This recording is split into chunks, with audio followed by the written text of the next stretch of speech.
اعوذ باللہ من الشیطان الرجیم بسم اللہ الرحمن الرحیم الحمد للہ رب العالمین والصلاة والسلام علی اشرف الانبیاء والمرسلین واہل بیتہ الطیبین الطاہرین المعصومین اما بعد۔ سورہ مبارکہ نساء آیت نمبر 76 سے آیت نمبر 80، 76 سے 80۔ بسم اللہ الرحمن الرحیم۔ الذین آمنوا یقاتلون فی سبیل اللہ والذین کفروا یقاتلون فی سبیل الطاغوت فقاتلوا اولیاء الشیطان ان کید الشیطان کان ضعیفا۔ الم تر الی الذین قیل لهم کفوا ایدیکم واقیموا الصلاة وآتوا الزکاة فلما كتب عليهم القتال إذا فريق منهم يخشون الناس كخشية الله أو أشد خشية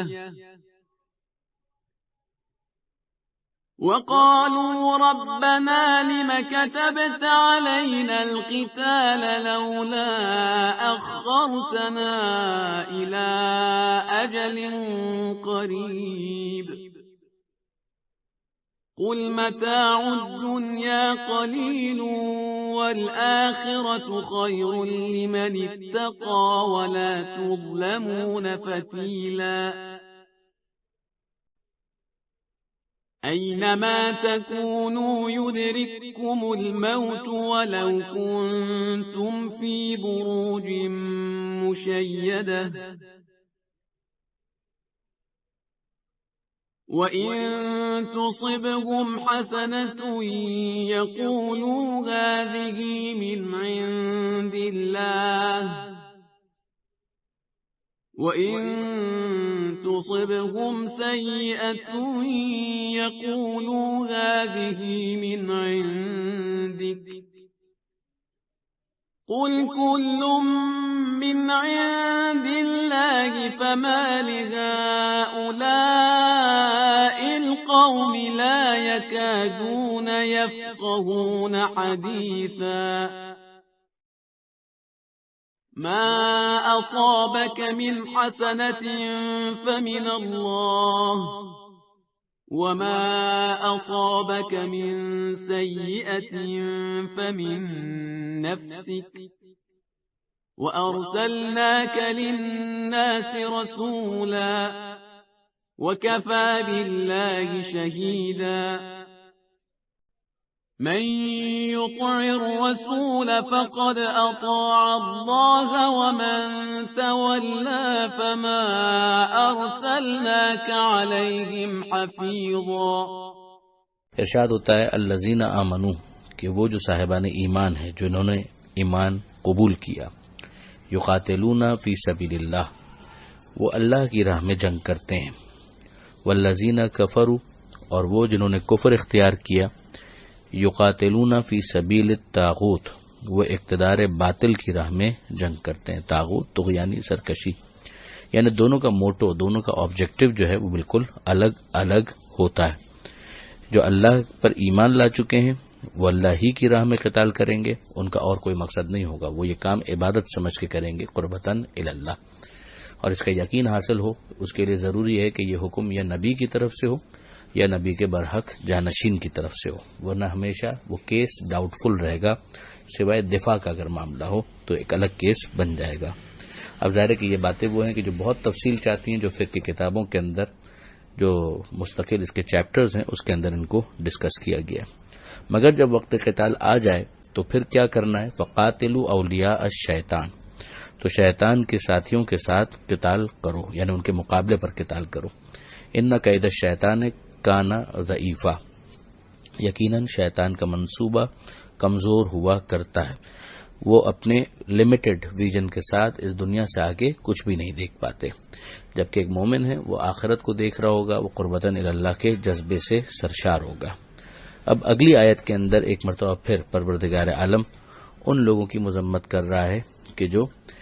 قتال کے حوالے سے بڑی بڑی باتیں کرتے تھے، مگر جب موقع آیا تو انہوں نے فرار اختیار کیا اور انتہائی کمزوری کا ثبوت دیا۔ پھر یہ افراد ظاہر ہے کہ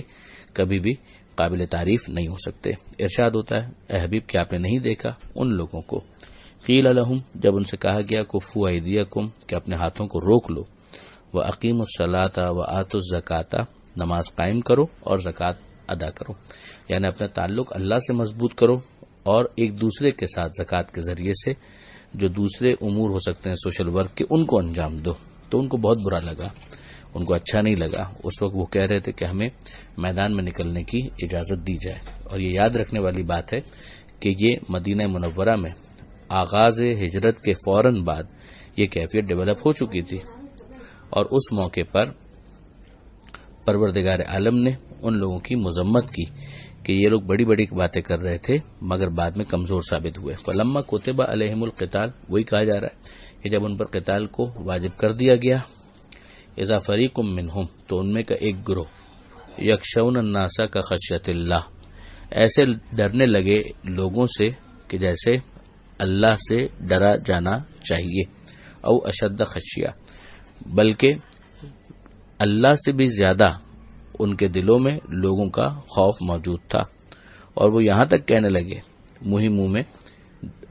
مناجات کرنے لگے کہ ربنا لما کتبت علینا القتال، کہ ہمارے رب کیوں ہم پر قتال کو واجب کر دیا، لولا اخرتنا الی اجل قریب تھوڑا سا اس کو ڈیلے کر دے، تھوڑا سا اس کو مؤخر کر دے۔ قل اے حبیب کہہ دیجئے متاع الدنیا قلیل، کہ دنیا کی یہ جو متاع ہے، سامان دنیا، دنیا کی پونجی، یہ تو بہت تھوڑی ہے، بہت چھوٹی ہے، بہت کم ہے، والآخرۃ خیر لمن اتقی، اور آخرت بہتر ہے ان لوگوں کے لیے کہ جنہوں نے تقوی اختیار کیا، ولا تظلمون فتیلا، اور تم پر ذرا بھی ظلم نہیں ہوگا۔ اب آپ دیکھ سکتے ہیں کہ یہاں پر بھی پروردگار عالم واضح طور پر یہ کہہ رہا ہے کہ باقاعدہ اس بات کو اسیس کیا جائے کہ کچھ ایسے ہیں کہ جنہوں نے اپنی بات کو پورا نہیں کیا، تو انہیں فقط ایک مقدس عنوان یا لقب دے کر بری نہیں کیا جا سکتا، بلکہ اگر یہی دیکھنا ہے کہ کس کو رول ماڈل بنانا ہے تو یہ دیکھنے کی ضرورت پیش آئے گی کہ کون اپنی بات میں سچا ثابت ہوا اور کس نے اپنی بات کو پورا نہیں کیا اور اس نے کمزوری کا مظاہرہ کیا۔ اگر پروردگار عالم یہ چاہ رہا ہوتا کہ ان لوگوں کے اس کردار کو نظر انداز کر دیا جائے تو قرآن جیسی کتاب جو ابد الآباد تک باقی رہنے والی ہے، قیامت تک باقی رہنے والی ہے، اس کتاب میں اس انداز سے ذکر نہ آتا، اور یہ تو بالکل بھی نہ کہا جاتا کہ کیا آپ نے نہیں دیکھا۔ ظاہر ہے کہ مسلمان جب بھی قرآن پڑھیں گے تو یہ آیت بھی پڑھیں گے، اور جب یہ آیت پڑھیں گے تو یہ ایسے تاریک مرقع وہ بھی ہمارے سامنے آتے رہیں گے، جس کے بعد ہمارے لیے ضروری ہو جائے گا کہ ہم معصومین سے متمسک ہوں، وہ کہ جن کے کردار کی ضمانت دی گئی ہے حدیث ثقلین کے اندر، نہ کہ ہر شخص کو کہ جو وہاں پر موجود ہو اسے صرف اس وجہ سے کہ وہاں وہ بزم پیغمبر میں موجود تھا لہٰذا اس کو آئیڈیل مان لیا جائے، یہ بہت مشکل ہوگا، اور خود قرآن کی آیتیں ہماری اس حوالے سے رہنمائی کر رہی ہیں۔ بات آگے بڑھتی ہے، پروردگار فرماتا ہے کہ اینما تکونوا، تم کہیں پر بھی چلے جاؤ، یدرککم الموت، موت تو بہرحال تمہیں آ جائے گی، ولو کنتم فی بروج مشیدہ، چاہے تم مضبوط قلعوں کے اندر ہی پناہ گزین ہو جاؤ، یعنی ایسا تو نہیں ہے کہ اگر میدان جنگ نہ ہوا تو تمہیں موت نہیں آئے گی، بستر پر بھی موت تو آئی جائے گی۔ یہ تو ایک شرف ہے کہ انسان اپنی زندگی کو خدا کی راہ میں خرچ کرے۔ وَإِن تُصِبْهُمْ حَسَنَةٌ، اور اگر ان پر کوئی اچھائی آتی ہے، کوئی بھلائی آتی ہے، یقولوا هَٰذِهِ مِنْ عِندِ اللَّهِ، تو یہ کہتے ہیں کہ یہ اللہ کی طرف سے۔ یہ نوٹ کرنے والی بات ہے کہ یہ ایک اسٹیٹمنٹ ہوا، پھر دوسرا اسٹیٹمنٹ جو اسی کے ساتھ ہے، وَإِن تُصِبْهُمْ سَيِّئَةٌ، اور اگر کوئی مشکل آ جائے، کوئی پریشانی آ جائے، کوئی برائی آ جائے، یقولوا هَٰذِهِ مِنْ عِندِكَ، تو یہ کہتے ہیں کہ یہ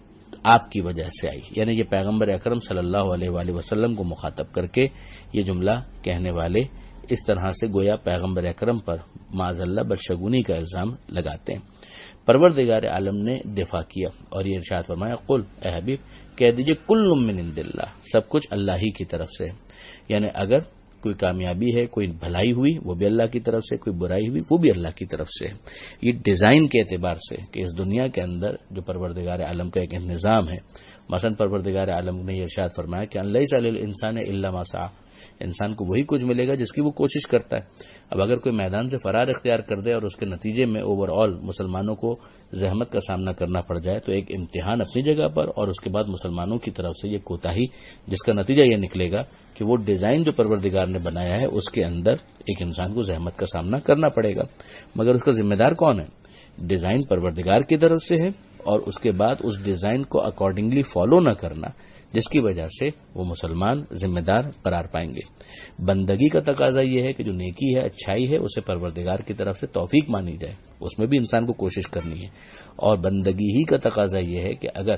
کبھی کوئی زحمت کا سامنا ہو تو انسان اس ڈیزائن کے اندر موجود قانون کو نہ سمجھنے کی وجہ سے اپنے آپ کو ذمہ دار قرار دے، نہ یہ کہ اللہ کے نبی اور اللہ کے رسول کو ذمہ دار قرار دے۔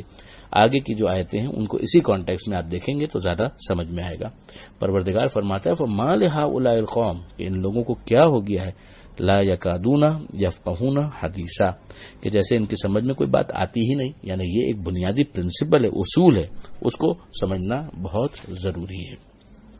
پھر پروردگار عالم نے اسی کو فردر ایلابریٹ کیا کہ ما اصابک من حسنۃ فمن اللہ، جو تمہارے اوپر بھلائی آتی ہے وہ اللہ کی طرف سے ہے، وما اصابک من سیئۃ فمن نفسک، اور اگر تم پر کوئی برائی آتی ہے تو تم خود اس کے ذمہ دار ہو، وارسلناک للناس رسولا، اور حبیب ہم نے آپ کو تو لوگوں کے لیے رسول بنا کر بھیجا ہے، وکفی باللہ شہیدا، اور اللہ سے بڑھ کر کون حاضر و ناظر ہوگا۔ یعنی اے حبیب یہ لوگ اگر اس طرح سے کہتے ہیں تو یہ غلط کہتے ہیں،